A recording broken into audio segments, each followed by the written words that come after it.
The Fabulous 413 podcast is funded by Greenfield Savings Bank, providing residential lending advice. Greenfield Savings Bank, member FDIC, DIF, equal housing lender, NMLS 409187. The Fabulous 413 podcast is funded by Northeast Solar, helping customers make the switch to solar for savings, energy security, and tax incentives. Learn more at northeast-solar.com.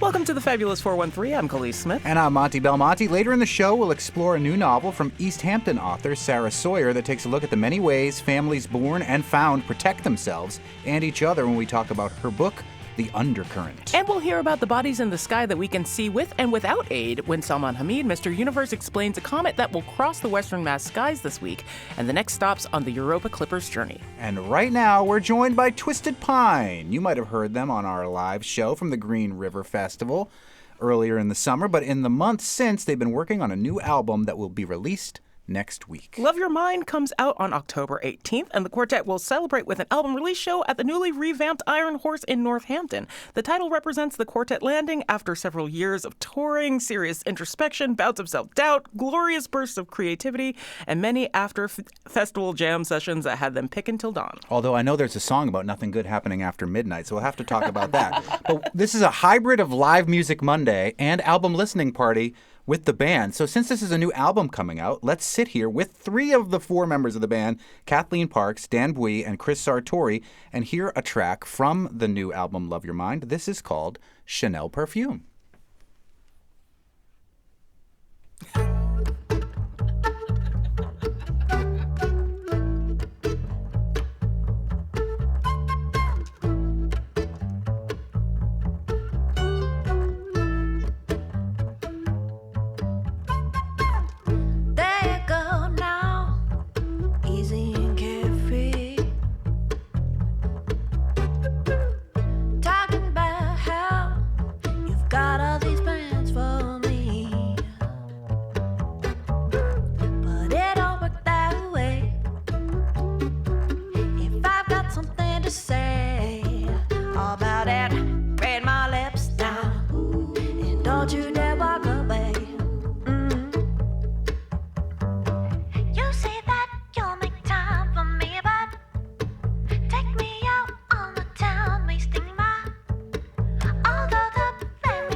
Cool. Is it live or is it Memorex? Turns out that one is Memorex. That is from Love Your Mind, Chanel Perfume, a new album that will come out from Twisted Pine next week, October 18th, where they'll also play the newly revamped Iron Horse for their album release party, and 3/4 of Twisted Pine join us now. But ironically enough, that's the only song with a guest artist on it on your new album. Ally McGurk is on that one. That's How true. did you hook up with her and bring her on to that particular song? Well, we go way back with Ally, actually. I grew up with her, and we both grew up in Concord, and then we went to UMass together. Nice. Shout out to UMass. Shout out to Only took 30 seconds of being on this program for the UMass shout holds the out. license of WFCR, but the Fabulous 413 operates independently. Yes. Yeah, so we were at school together and played in bands and stuff all the time, and I play gigs in her band. So when we were, setting plans in motion to record this, we were thinking about, some vocalists that could come in and just sort of like add to this vocal layer, because this song particularly is so vocal forward. Like, there's a lot of instrumental stuff happening, but it's almost like this like equally intricate vocal stuff going on. So it was really fun to just kind of have Ally in there, and she lent like her kind of like soul and funk energy was so perfect for this. It was quite seamless. Yeah, as Monty mentioned, a little bit of barbershop energy Yeah, going on in I love the that. vocal Very arrangement much. there. So It was really fun to watch you all listen to your own music, and you're participating and knowing all the licks, and irresistible to try to play along, and singing the flute lines and things like that. It's a really cool album. It's called Love Your Mind. It'll come out next week, and Ally McGurk may be the only guest vocalist on it, but you've got the Jerry Douglas playing on this album, right? Yeah. Legend. Yeah, the legend, Jerry Douglas. Yeah, we've got him on a track called Green Flash. I always call it the Green Flash, but it's just Green Flash. It sounds like a superhero movie. Yeah, it's kind of a superhero kind of song because Jerry Douglas is on it. He is the superhero. he Yeah. is the Green Flash. Yeah. Is there anyone else? I mean, our friend Ethan Robbins from the duo Cold Chocolate is also playing on the album. Oh, cool. On a bunch of tracks, Yeah. which is really fun.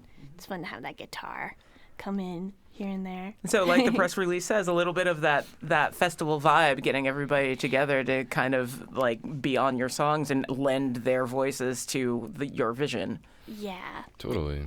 Yeah, I think that's a big part of like our vibe in general, is just a generalized flexibility and like interest in going to different places, and kind of like always keeping, trying to do the music justice at the end of the day, but sort of being expansive and open-minded and free-flowing with all the stuff that we're doing. So, if somebody asked you to, be the band for a square dance, then you're like, yeah. Sure, why not? Which is exactly what happened at the Green River Festival. Willie Carlisle, who you'd never met but does square dance calling, you were the band calling was the so square fun. dance, and me and my son were there square dancing. It was a total blast, and you were fantastic. That was awesome. Yeah. Well, we promised that it was a little bit of Live Music Monday and Memorex Monday, I guess. So before we take a break, why don't we hear something else from the new album that'll be out next week from 3/4 of Twisted Pine, Kathleen Parks, Dan Bui, and Chris Sartori, who are live in the studio with us. Yeah, sure. Yeah, we'd love to. We're going to play, this is one of the singles off the album. This is the first single that we put out. We put this out way back in, what was it, April or something? Yeah, so something it's like been that. out for a while. And it's a song of ours called Lone Star, and we're going to do a little stripped-down trio version right here for you guys right now. Excellent. This is the Fabulous 413 on 88.5 NEPM. 2, 3, 4.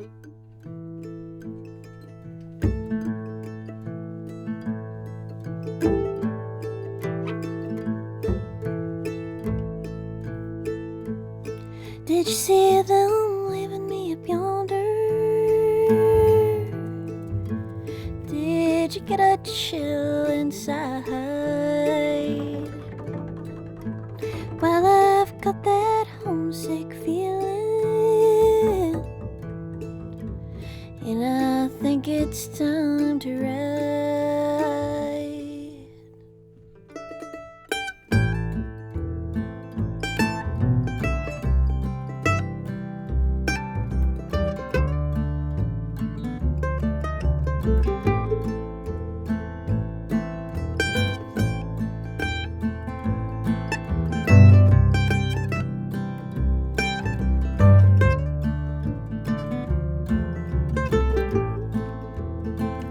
I'm going to have gonna heaven on a Greyhound bus.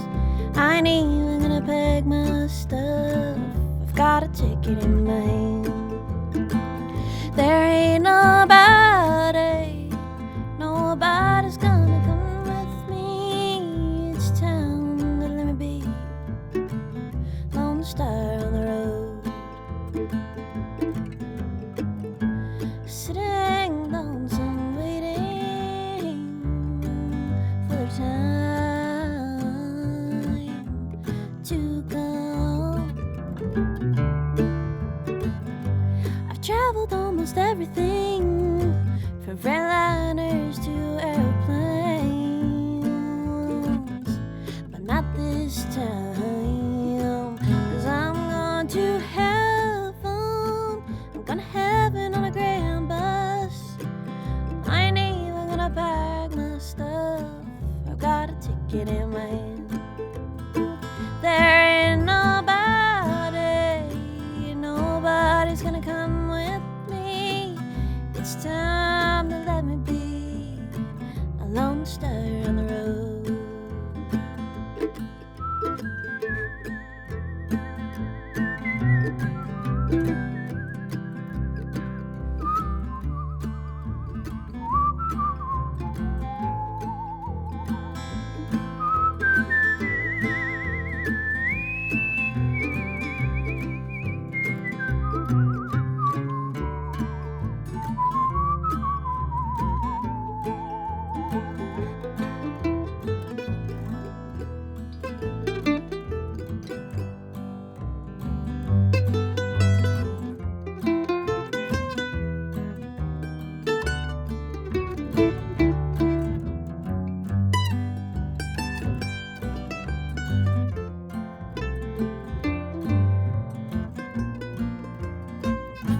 I'm finally at home, a lone star on the road. I'm finally at home, a lone star on the road.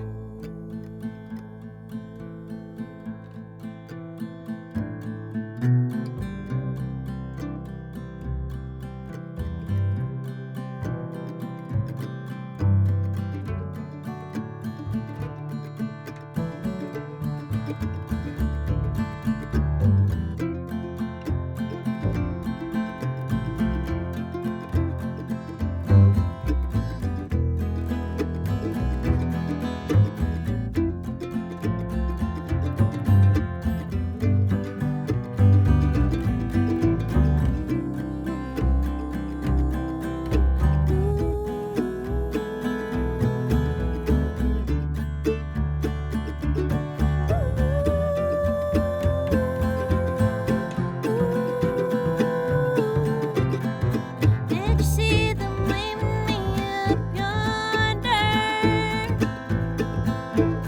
Did you get a chill inside?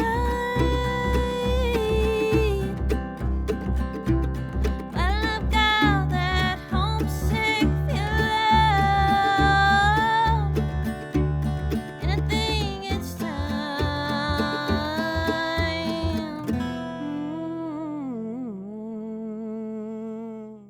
'Cause I'm going to heaven. I'm gonna heaven on a Greyhound bus. I ain't even gonna pack my stuff. I got a ticket in my hand. There ain't nobody's gonna come with me. It's time to let me be Lone Star on the road. I'm finally at home, I'm Lone Star on the road. I'm finally at home, Lone Star on the road. I'm finally at home.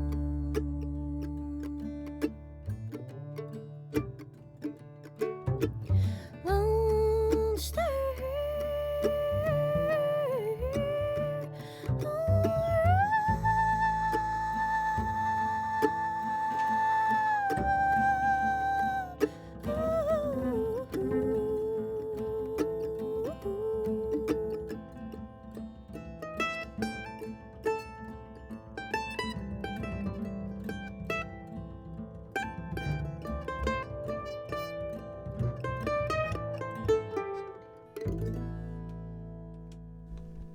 Twisted Pine live good. here in the NEPM studios. So good. So good. That last tone of that note was unbelievable.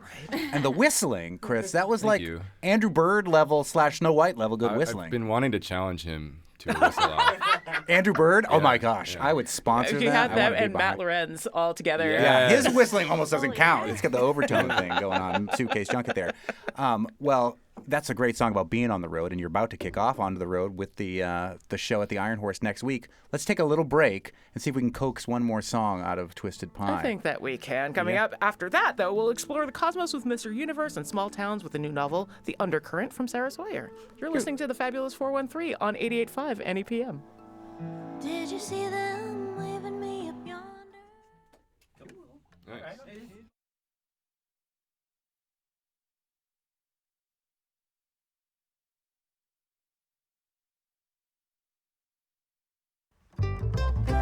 Welcome back to the Fabulous 413. We are joined by 3/4 of Twisted Pine, Dan Bui, Kathleen Parks, and Chris Sartori. Twisted Pine are going to celebrate their upcoming album, Love Your Mind, next week, October 18th, which just happens to be the date of their show at the Iron Horse in Northampton. Let's hear one more from the new album, shall we? All right. Here's a little love song to Texas. This is called Knockout Roses. I want two, three.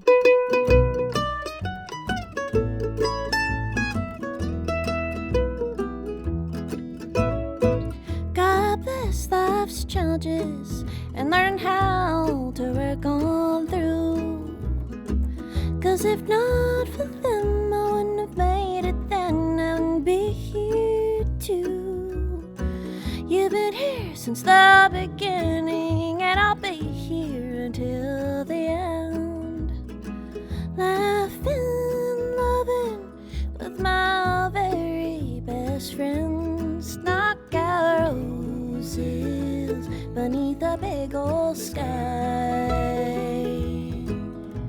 They're growing and flaring through the night.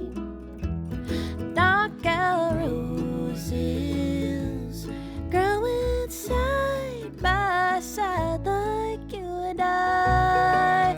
Ooh,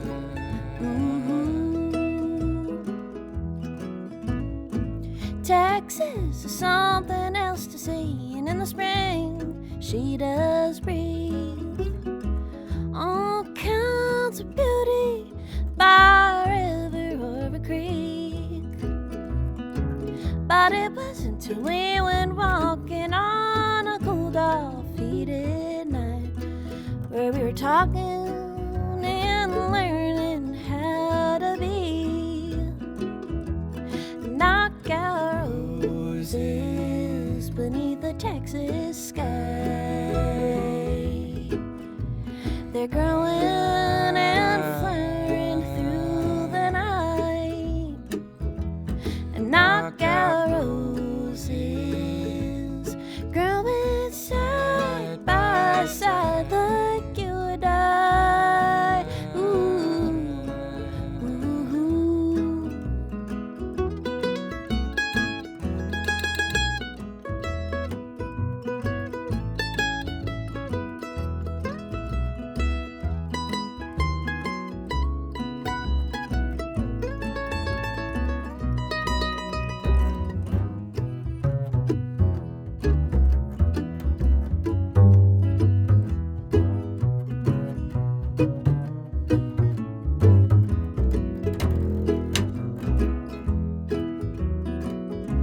I'll be there for you when you're ready to open.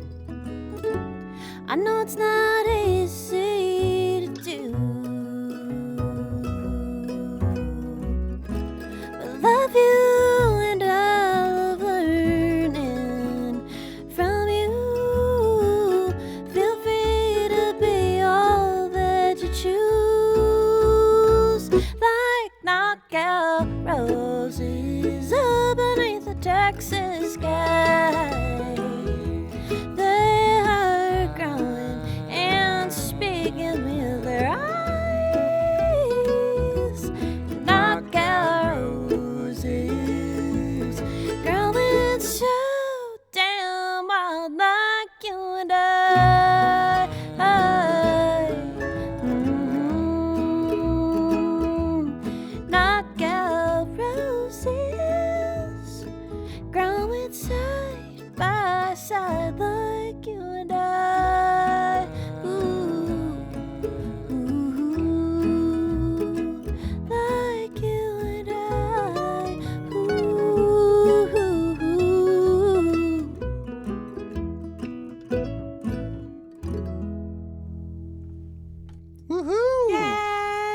that's a little treat because that hasn't even been released as a single yet, but I believe is the forthcoming single next week or something like that. Tomorrow. Tomorrow. Ooh. It's coming up tomorrow. Oh, sneaky peeks. I love that. Before the album comes out next week, and that is 3/4 of the band Twisted Pine, who's got a new album coming out a week from Friday. We probably have time for one question before we have to move on. Dare that? Darn it! I know. I have so many. Oh, Make it a time. good question. It's so terrible. Okay, so we're gonna make it this one instead of asking about how many instruments you play. I've made comments about your covers, which I think are really inspired, and you've got a Zappa one on this one. Now, besides like your trip to Texas, it feels like that Zappa track, "Peaches and Regalia," might have influenced some of the rest of your arrangements on this album, and your choice to put them there. So, talk about putting that cover there and its place amongst your originals. Oh, I love that. That's a great question. KB, you want to start maybe? Yeah. Well, that cover came up while we were in Florida. So, like, Florida itself is a very out place. And so... But don't tell anybody that you're out. Love it. But while we were down there, we were just like, oh, this song is so sick. Like, we should do this. Because it just seemed so fitting for our band because our band is, like, kind of out as well. So, fitting to the rest of the country. This tune fits with the rest of our album. I don't know what you guys want to say about it. Well, yeah, I mean, Wait. Zappa. I mean, we are all of us, all four of us are, we're big music nerds. We have been like our whole lives. We all come from different musical backgrounds, but the deeper you dig into all kinds of stuff, like the history of music. I mean, Zappa, like we've all encountered Zappa at various times. Like for me, I think I discovered Hot Rats in high school, and I was like, this is the craziest, coolest stuff ever. And we all have like our own, relationships with like Zappa as we do with everything else that we play, like the Beatles or disco music or or whatever the kind of bluegrass music, all this stuff that we've discovered throughout our lives. And and so like when it kind of came to, when I think Kathleen was the one who maybe first suggested it, we were all familiar with the song, and we were like, wow, really? Want to try that? Okay, yeah, let's do it. Well, if you want to hear it, but don't want to wait until next week when it's officially out, it will be the outro music on the show today. Nice. Just a version of Peaches and Regalia. Thank you all so much for coming in. The new album, Love Your Mind, comes out next week on our local hero record label, Signature Sounds. And we have been joined by Dan Bui, Kathleen Parks, and Chris Sartori. Before you can see them live, the album release show a week from Friday at the Iron Horse. Thank you all so much. Thanks for having us. Coming up, a confluence of perspectives and families navigating their way through a mire of tragedies in a small town when we speak with East Hampton-based author Sarah Sawyer about her new novel, The Undercurrent. But first, Mr. Universe Salman Hamid of Hampshire College and Kynat Studios tells us about the comet we can catch in the skies this week and how the Europa Clipper very soon could spot a place that might hold life. Good reasons to look up. You're listening to The Fabulous 413 on 88.5 NEPM.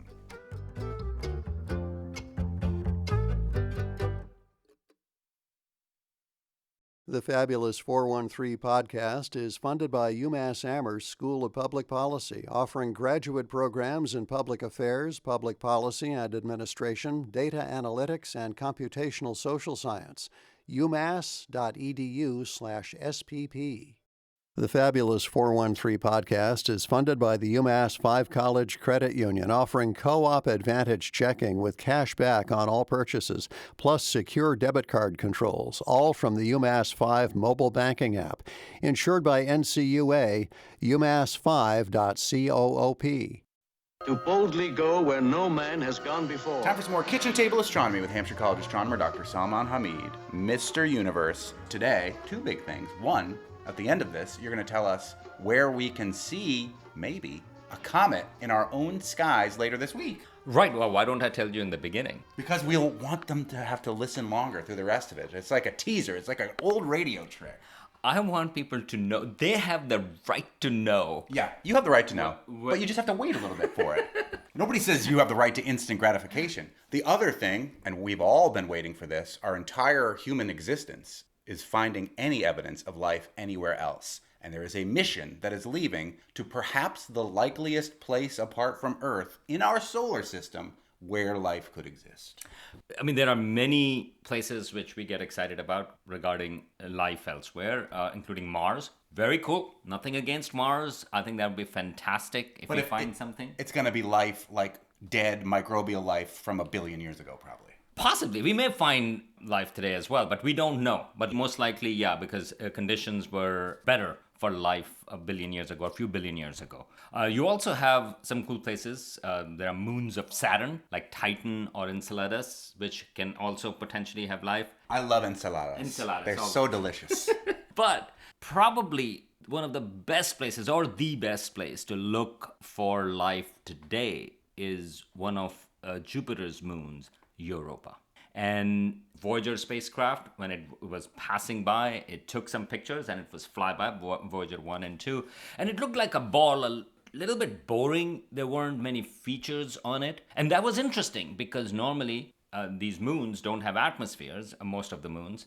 And so you would expect them to be cratered, full of craters, like our moon is. Yes. It was actually surprising to a certain degree when you don't see any craters, or when Voyager spacecraft pictures came in and it just looked like a boring, smooth, relatively smooth ball. And so one of the suspicions was that something is renewing the surface, because you still have rocks slamming into it, but you don't have any indication that, or whatever the marks have been, they are gone. So one way you can remove these marks is by water.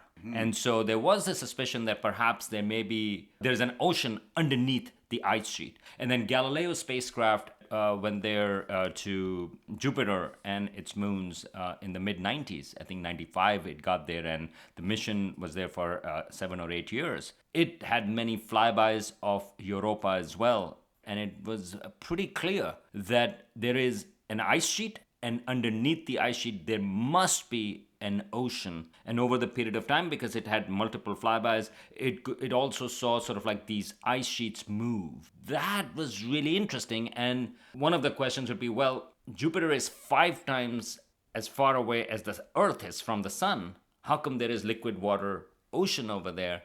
And that has to do with underwater volcanoes.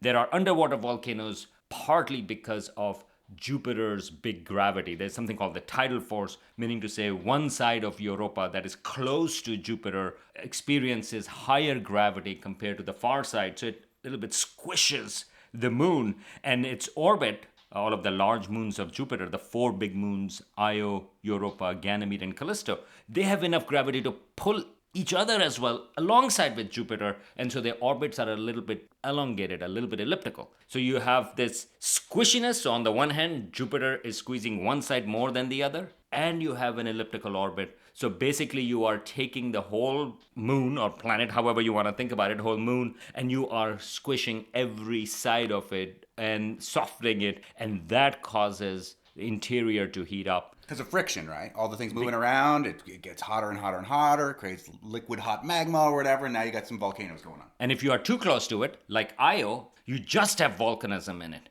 But if you're a little bit farther away, like Europa, on top, because there is a lot of water in the universe. So you do have water, but right up on top, it's frozen. But underneath, because it's the central parts that are being heated, you can actually melt ice into water. But normally, without an atmosphere, that water would evaporate. But here, the ice sheet in some sense is acting as an atmosphere of keeping the water in liquid form underneath it. So that's what's going on in Europa, and probably at Ganymede as well, and maybe Callisto. It gets more and more slushy or ice as you go farther out. Everywhere on Earth that has these conditions, underwater volcanoes with liquid water, there is life. So this is one of the reasons why this is an exciting place to explore? Yes, and in fact, on Earth, first of all, that was a surprising thing, that underwater volcanoes where it's very hot. The life is, like, those areas are teeming with life. But not just that. A lot of scientists think that perhaps life may have originated in these underwater volcanoes as well. I mean, one of the key things is that for life, you need water. So you have ocean. You need raw material for life, organic compounds, which are plenty available in the universe, in our solar system, but they are also brought in by comets and asteroids. But the third key ingredient is energy. And we do have the sun that provides energy. And we thought that, well, that is the only source of energy for life. But underwater volcanoes showed that actually you don't need the sun. You can be in the dark, right, like well below in the oceans, and you can actually, these microbes or life forms can actually get energy from these underwater volcanoes.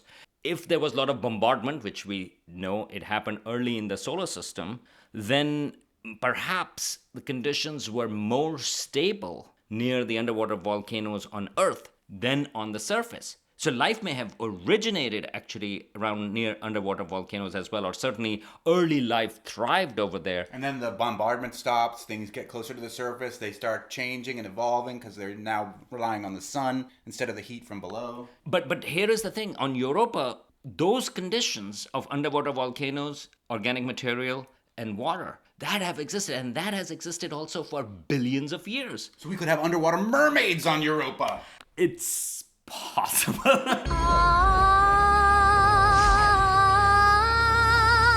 But we actually have no clue what are in the oceans of Europa. I mean, it could be inert, but again, I think it would be more surprising if we have a probe that goes down and this spacecraft, or that we're going to talking about, that's not going to go in the water. But I think if in the future, 30, 40, 50 years later, we have a spacecraft that goes and explores the ocean of Europa, I think it will be far more surprising if you find that it's completely inert than that you find some form of life. And of course, what form of life and what kind of life and so on and so forth, those are fascinating questions. But after billions of years, with the similar conditions on Earth where life started pretty quickly,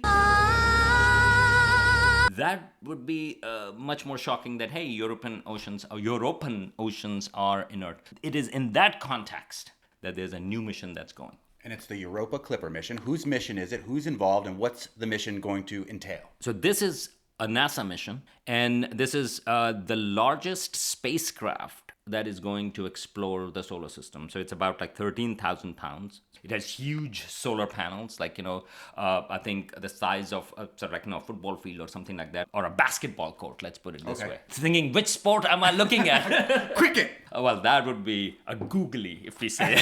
No. But it's being launched right now. It's scheduled for October 10th at 12:30. But the weather, of course, it's dependent upon the weather. So I don't know if it's going to be launched on that date or not. But SpaceX, Falcon Heavy, that is going to take this spacecraft up. We'll give you a pass this time, Elon Musk. Right. Sometimes there are good things that people do. That is not an issue. The question is about the bad things that people do. Good things, people should be doing good things. So this is actually a positive thing. The spacecraft is going to go first around Mars, take some gravity assist, speed up from Mars, then it's actually going to come back to the Earth. Wow. Get a speed up from here, and then actually go on its way to Jupiter. That's awesome how they slingshot these craft around the different planets using the orbits to get them faster so that they don't have to use so much actual energy to propel it out there, right? And again, for people who say, science, it keeps on changing. What do they know? They say one thing or another. With all of these very precise accelerations, for example, using the gravity of Mars, using the gravity of Earth, it's going to get to Jupiter in April of 2030. 2030? You were complaining about people having to wait till the end of this segment to find out where the comet is, and we have to wait till 2030 for it to get there? Yes, but I was mentioning the cool part, that we can actually exactly tell you when it's going to be there, and it's going to have sort of its thrusters, fire, because it has to slow down and be caught by the gravity of Jupiter and then to Europa. So it's going to be sort of for 6 hours, it's going to have these thrusters. But I just find it so amazing that you launch a spacecraft in 2024 and you sling it past these couple of planets, and then you go it's going to get there in April at a particular date and time. And that tells us about how well we know about gravity, how these things work, and of course, mathematics. Mm-hmm. Speaking with Hampshire College astronomer Dr. Salman Hamid, Mr. Universe, also from Kainat Studios, teaching science communication across the globe. What will this Europa Clipper mission do? You said it's not going to go into the oceans where it's likely to find life. What will it be gathering, and what will it tell us? Like an eternity from now. Right. Well, so it has 9 instruments in there. One of the things that I think I mentioned, that there is an ice sheet on Europa, and underneath it is this particular ocean. How thick is that ice sheet? Galileo spacecraft actually could not exactly give us information whether it's a mile, 10 miles deep, 100 miles? Great for ice skating, one way or the other. How deep is that ice sheet? Because then that can also determine, potentially, if you are going to send a spacecraft to drill down, for example. Well, I mean, if it's a 100-mile thick ice sheet, well, good luck with that. But on the other hand, if it's thinner, then, so we don't know. So one of the things that spacecraft is doing, that it's going to measure magnetic field around it, and that will actually help us determine where exactly the ocean meets the ice sheet. And that can give us in terms of sort of like how deep or how thick this ice sheet is. But of course, it also has a high resolution camera. And in fact, it is planning on mapping almost the entire surface of Europa to resolution that is at least 5 times better than what Galileo mapped. But I should mention one of the more exciting things that we don't want to, or as scientists don't want to like really bring it up right now, but that is the cool part. And that is, it's not going to go in the ocean, but we may still be able to sample the ocean. The idea is that there are plumes of water that comes from underneath. Now, such plumes we have seen in Enceladus, the moon of Saturn. Cassini spacecraft that was orbiting Saturn and that a few years ago, it actually went through those plumes, but it was not designed to potentially look for signatures of microbial life. On Europa, there are signatures that there are plumes, but then those plumes also disappear. So it's unclear how long those plumes last, or whether those plumes, how much permanent those features are. But if there are plumes, this spacecraft, Europa Clipper mission, is going to go through them and can analyze the material in it. If this happens, this would be hitting the jackpot. All of this is happening while it's really risky. So one of the things that, in fact, scientists have been concerned about is the high radiation field of Jupiter. The example they were using was like, that it's like when it comes close to Europa, it would be like as if taking 1 million chest x-rays. Mm-hmm. And so that's how much I think, and that's the reason why they cover these instruments in a vault, sort of like, a radiation vault that protects it. And that also has the poem, which we actually talked to poet laureate Ada Limon about her poem, In Praise of Mystery, a poem for Europa. So on that vault, on one side, you have this poem in handwriting. In her handwriting, In right? her handwriting. You also have Drake equation written over there. You also have the names. It's in a microchip. Over 2 million people send names in there, and they've been miniaturized. But also the word water in waveforms in 103 languages of the Earth. Hampshire College astronomer Dr. Salman Hamid, we promised that you'd tell us about the potential to see a comet with our naked eyes in our very own skies later this week. Do tell. I will, but I want to take 1 more minute actually to go back to the Europa Clipper mission, because I just want to mention it's always about NASA, but I want to give due credit to European Space Agency as well, because they also have a mission going to the same planet. They have a JUICE mission, which is Jupiter Icy Moon Explorer, and that particular mission is going to get to Jupiter in 2031. Just 1 year later. Yeah, even though it launched early. They may be using electric vehicle or something like that. No. But that is going to explore Ganymede, which also has an ocean, and 2 flybys of Europa and Callisto as well. So you will have 2 spacecrafts, hopefully both working at the same time around Jupiter. I think in the next 10 years or so, we will have some amazing information about these ocean worlds over there. Keep an eye on that as well. But you wanted to know about a comet, and here is the connection, because on radio it's all about connections. Yes. Because we think that oceans on the Earth, for example, may have been brought by comets and asteroids, but comets, and certainly because those are big dirty ice balls, and they have crashed in the early solar system, and that may have been the source for Earth's oceans. And here you have a chance, potentially, to see a comet with the naked eye starting from October 12th for a few days. This is a comet, Comet A3, or Comet Shekhinson Atlas. But let's call it Comet A3. That would be Okay. easier because I may be mispronouncing I the prefer name. Comet A24. They just make so many good movies. This is Comet A3, and it went past the sun just on September 27th, and that was its closest approach. And now its closest approach to the Earth will be on October 12th. We don't have to worry about it because it will still be 44 million miles from us, but it should be visible post sunset. But it will be visible to the west. Planet Venus is visible as well to the west, and this will be a little bit above Venus. We don't know. Comets are finicky. They have their own mind. We don't know how bright it's going to get. It looks like it's possible that it could become a naked eye comet. Right now, people can see it well with a binocular. And I've also seen people taking pictures with iPhone. So just like we had the Aurora Borealis where with the naked eye, you couldn't see that much. But with the iPhone, it could, like, sensitivity was more. And so you saw it wonderfully. In the same way, people are taking pictures of the comet. And that actually really delivers. So look to the western skies a little above Venus. Saturday night, right? And for the next few days, probably it's going to be nice and bright from the 12th through the 20th.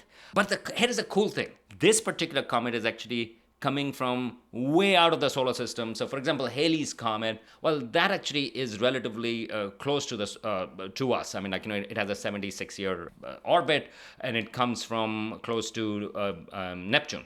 This particular comet is actually coming from the Oort cloud, which is the farthest part of our solar system, perhaps about a light year away where this comet is plunging. So we know this probably is its first plunge, and it may never come back again. And so see it with joy and see it with sadness, because this is its only dive into our solar system. It's actually pretty close to, its speed is pretty close to the escape velocity of our solar system. So who knows?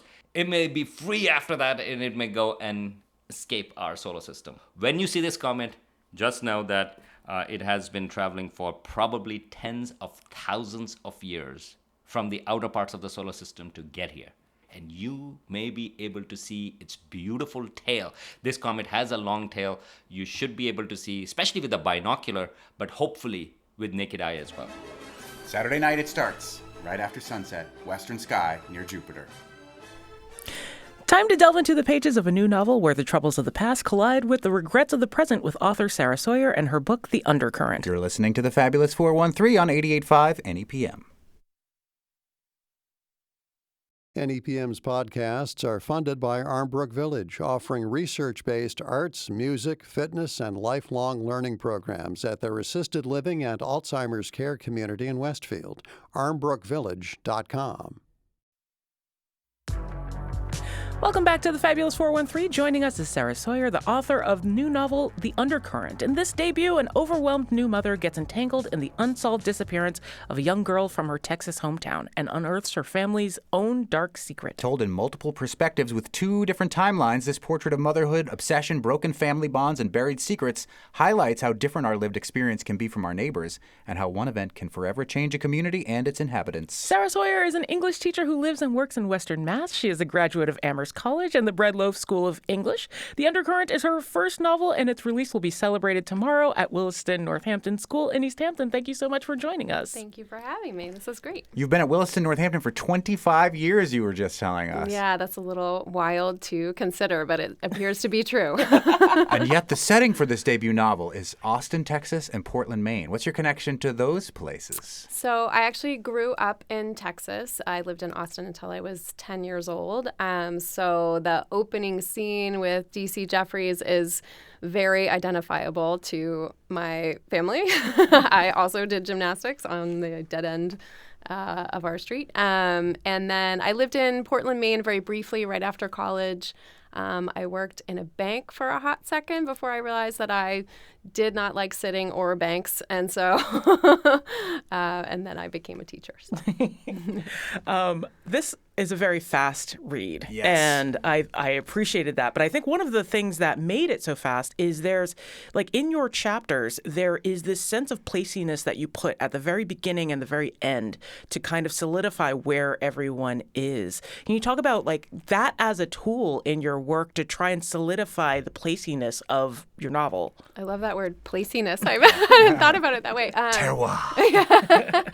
Yeah, I think that because I was wrestling is the only way I can put it, because it did feel like wrestling with the three different voices, three different narrators. I felt really strongly that they had to be anchored to their time and place really clearly, because I think as a reader that could be annoying or jarring to go, back and forth both in time and in perspective. So I think that's what I was trying to do. Also, the places themselves are very vivid and clear to me when I'm writing. I'm really in it and kind of imagining myself as that person. So the place does feel very clear to me. Yeah. We're speaking with Sarah Sawyer about her new book, The Undercurrent. And this is another one of those books where Khaleesi and I both read it, but we really can't talk about too much of it or it will spoil it. But it is like a popcorn read where, like, you're reading and you have to put it down for some reason or other. You're like, I wonder what's going to happen. So it's very compelling. Thank you. But one of the main themes that we can talk about is postpartum depression. Mm-hmm. So how much of that is a real life experience for you or people that you know that you imbued into this novel? I think I don't think it would be out of place to say that I think most women experience early motherhood as quite jarring and in a way that is at odds with the way that society tells them they're going to feel about early motherhood. I maybe know one mother who's like, I am suffused with the glory of new motherhood. I think the rest of mothers are just like, what the hell just happened to me? And what is this real? Do people really do this? This is terrible. But I think a lot of moms feel like they're not allowed to feel that way because the narrative is such that it's supposed to be magical, right?